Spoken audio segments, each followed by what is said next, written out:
At 1843 local time, the Philippine Sea. The first sign that something was wrong didn't come from radar. It came from silence. A sonar operator aboard the US Connecticut stared at his display longer than protocol required. Not because the contact was loud, but because it wasn't.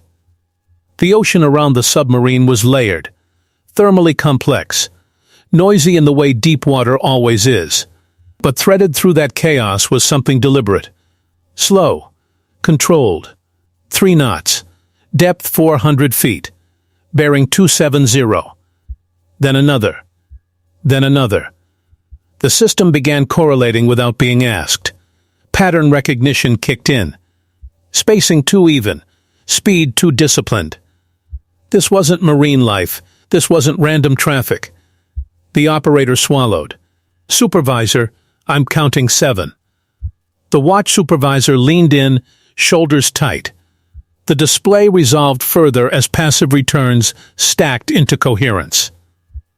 Type 093. Shang-class. Chinese. 7 attack submarines spread wide, forming something no peacetime patrol ever should. An acoustic barrier between the US Ronald Reagan carrier strike group and open water. This wasn't harassment. This wasn't shadowing. It was containment. At the same moment, nearly 200 miles to the northeast, an E-2D Hawkeye sliced through thinning cloud layers, its radar sweeping a horizon already crowded with information. The operator didn't raise his voice when the surface picture clarified. He didn't need to. Multiple surface contacts. Updating count, 12 destroyers, 4 cruisers. Confirmed Type 055 Renhai-class, a pause. They're not transiting. They're positioning. On the Ronald Reagan, the tactical action officer stared at the fused display. The Chinese fleet wasn't charging in. It wasn't posturing with speed or aggressive maneuvers. It was doing something far more dangerous. It was occupying space. International waters.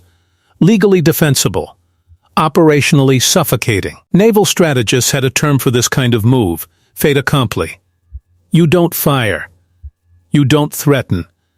You simply arrange the environment so that any response looks like escalation. The Chinese weren't daring the US to shoot.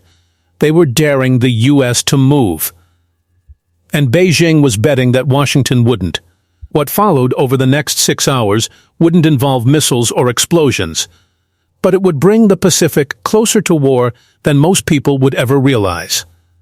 A psychological chess match at 30 knots, where one misread contact or one junior officer acting on instinct could collapse diplomacy into catastrophe.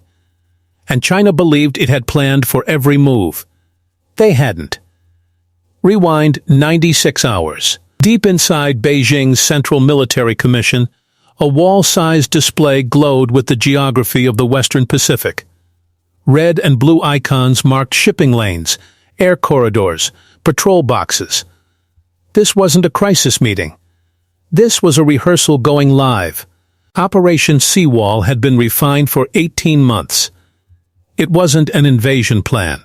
It wasn't even a threat. It was control, without confrontation. The concept was elegant. Deploy the largest Chinese naval formation ever assembled in peacetime into legally uncontested waters near Taiwan and the Philippine Sea. No weapons release. No warnings. Just presence, so dense, so geometrically precise, that American freedom of navigation became functionally optional. 16 surface combatants, 7 submarines, 3 amphibious assault ships, 2 auxiliary intelligence vessels, and behind it all, land-based DF-21D anti-ship ballistic missiles sitting dormant but visible, ranges extending deep into the Philippine Sea. The message wasn't subtle. We don't need to fire. We just need to make staying here too expensive. Area Denial, version 2.0. Built on patience, law, and nerve. The US Ronald Reagan had been operating in the region for weeks. Routine freedom of navigation operations. Predictable routes. Nothing theatrical. But to Beijing, The carrier's presence less than 300 miles from Taiwan wasn't routine. It was unacceptable. By 12 hours, the first destroyer group departed Ningbo. By 14 oak, submarines cleared the Miyako Strait. By 16 oak, PLA Navy J-15 fighters saturated patrol lanes over the Luzon Strait. By 1843 hours, the board was set. The American carrier group found itself bracketed. Chinese warships 40 miles west. Submarines to the east. Surface action groups quietly denying northern and southern exit vectors. Every path out ran through overlapping Chinese engagement envelopes. On the bridge wing of the Ronald Reagan, the captain raised binoculars. Chinese destroyers glowed orange in the dying sun, their spacing immaculate. "They're not closing," he said quietly. "They're boxing." The operations officer nodded. "It's legal, sir, but it's pressure." The captain lowered the binoculars. "Spin up the air wing. 15-minute alert. And get Indo-Pacom on the line." At 1910 hours, the first call went out. Not a warning, not a threat. "Chinese naval vessels, this is us, Ronald Reagan. Request your intentions and operational area. We are conducting lawful transit through international waters." The reply came 3 minutes later. Calm. Polite. Surgical. "Us, Ronald Reagan, this is People's Liberation Army Navy formation conducting routine training exercises. We will maintain current positions for 72 hours. 72 hours. 3 days of being contained without a shot fired." The captain exhaled through his nose. Training. But Beijing had miscalculated something fundamental. The Pacific Fleet no longer operates alone. 19-25 hours. A new track appeared on the American display. Not hostile, not dramatic. Japanese. The destroyer JS Otago altered course 200 miles north, its Aegis system linking seamlessly into the U.S. network. No signals. No announcements. Just presence. At 1940, the Australian frigate Mas Hobart began closing from the south. At 1955, a South Korean P-3 Orion started orbiting the edge of the Chinese formation, deploying sonobuoys in a pattern so precise it might as well have been a diagram. This wasn't escalation, it was convergence. Chinese planners had expected an American response. They hadn't expected Allied geometry that changed the math without changing the tone. At 2015, a Chinese destroyer captain stared at his radar, unease creeping in. The American carrier wasn't isolated anymore. It was becoming the center of a web. He keyed Fleet Command. Situation evolving. Allied units integrating. Recommend, maintain position, came the reply. This is a test of resolve. Resolve, however, is a two-way instrument. At 20:43 hours, the US Connecticut did something no one expected. It went active. One sonar pulse. Then silence. For 4 seconds, every Chinese submarine lit up like a flare.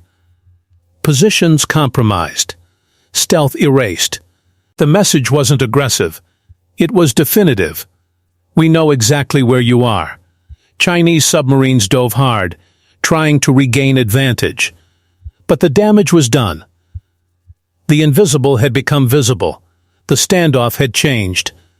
And now, the danger wasn't intimidation. It was miscalculation.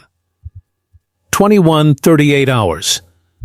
By now, no one believed this was just positioning. Every command center, from the Ronald Reagan's Combat Information Center to Fleet Headquarters in Yokosuka, understood the truth. Too many forces were operating too close, too quietly, with too much prestige on the line. The situation hadn't escalated into violence. That was the problem.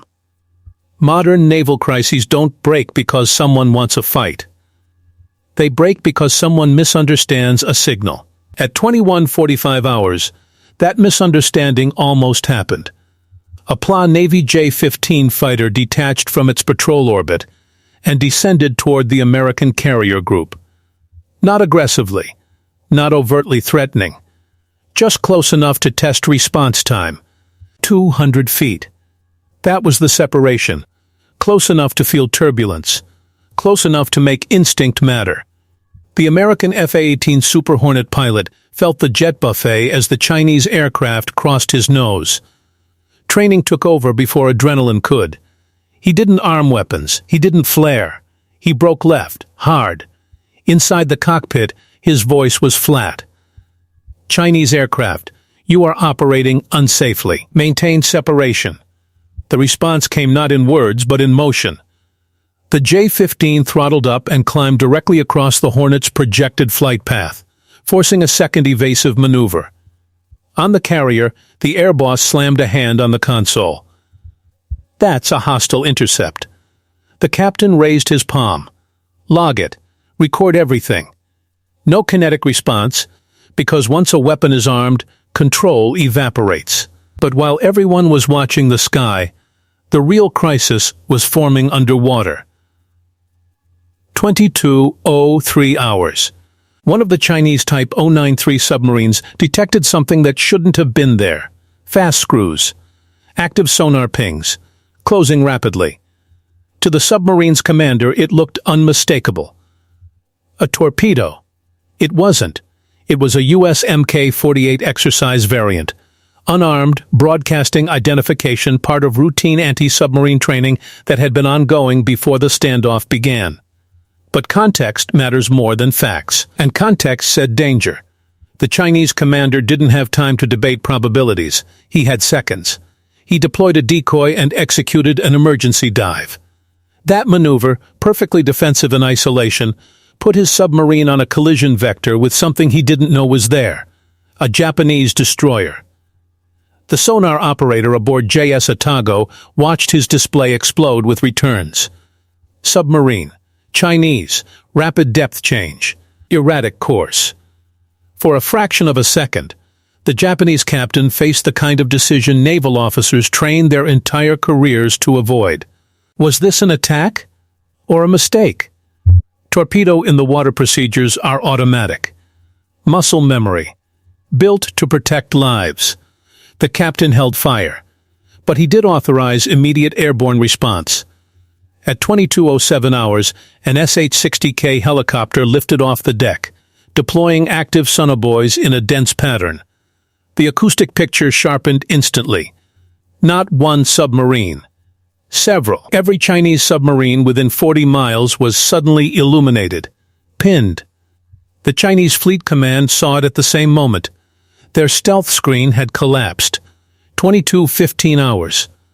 Now the crisis moved faster than ships. Encrypted messages flew between capitals. Washington, Tokyo, Canberra, Seoul, Beijing. No threats, no ultimatums. Just statements of fact delivered with surgical calm. Your submarine executed an aggressive maneuver near Japanese forces. Your training activity created unsafe underwater conditions. This situation is unstable.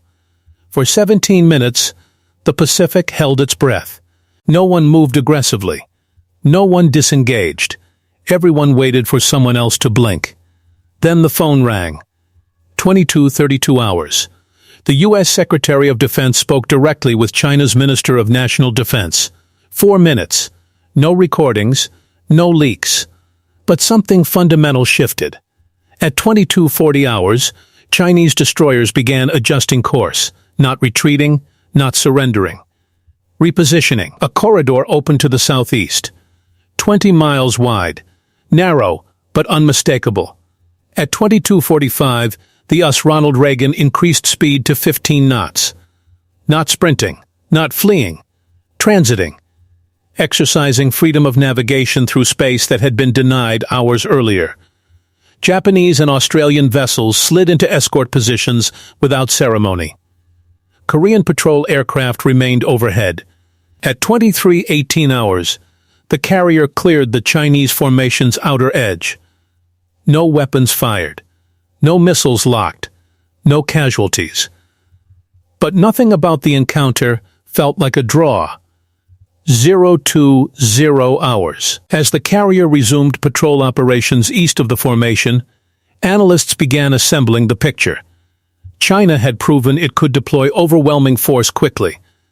But it had also proven something else. Presence without allies becomes exposure. The United States had demonstrated resolve, but also revealed how close multinational operations now operate to cascading failure. One misinterpreted sonar contact, one aggressive intercept, one nervous commander acting on instinct. That's all it would take. The standoff hadn't ended. It had evolved. China's ships remained. Submarines stayed submerged. Fighters continued patrols. This wasn't resolution. It was rehearsal. And everyone involved understood the uncomfortable truth. Next time, the corridor might not open. The phone call might come too late. The defensive maneuver might be read as an attack. China deployed warships near the U.S. Pacific Fleet, expecting intimidation to work the way simulations predict. What happened instead was a lesson no war game can fully capture. Modern naval power isn't about who has more ships. It's about who can coordinate allies, manage ambiguity, and absorb pressure without breaking discipline. You can occupy water. But water doesn't hold territory. Only trust does. And trust is fragile. The Pacific Fleet returned to patrol. But the meaning of calm had changed. Tensions didn't explode into war. They exploded into permanence. A standing uncertainty where every contact matters, every silence speaks, and every standoff is just one misread signal away from something no one can stop once it starts. That is the new reality in the Western Pacific. And the next time warships deploy, the question won't be who fired first. It will be whether anyone still had time to stop it.